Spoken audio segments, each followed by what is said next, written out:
Hello and welcome to this week's Vatican updates, the most important news from Pope Francis and the Vatican. Israel has called on the Vatican to issue a clearer condemnation of Hamas's terrorist acts.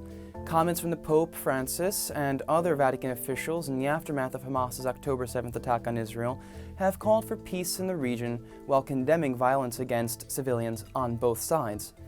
Israeli Foreign Minister Eli Cohen said Israel expects, quote, the Holy See to issue an unequivocal and clear condemnation of the murderous terrorist acts perpetuated by Hamas terrorists that caused grievous harm to children, women, and the elderly just because they are Jews and Israelis.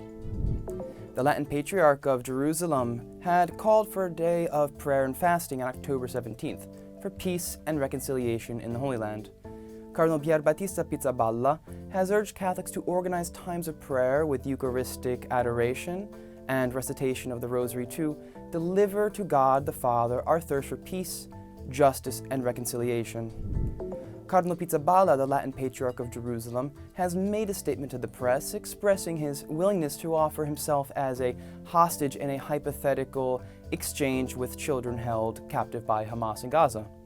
He also shared his concerns about the possible Israeli military's ground operation in the Gaza Strip and his concerns about the potential for a regional conflict that goes beyond Gaza or the West Bank, potentially affecting the entire Islamic world and all Arab countries.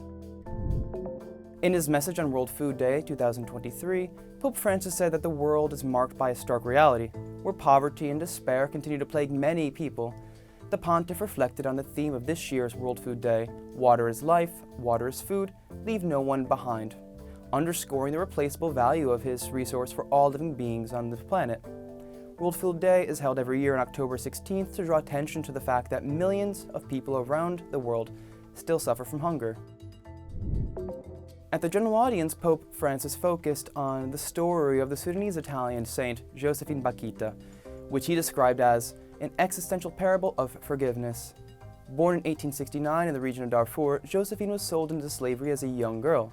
She endured incredible hardship being forcibly converted to Islam and subjected to scarification, a process by which the skin is intentionally cut or branded to make a set pattern. Pope Francis praised her example and said, "Only in the weakness of the oppressed can the force of God's love, which frees both, be revealed." Thank you for watching this week's Vaticano Updates. I'm Matthew Santucci for EWTN Vaticano.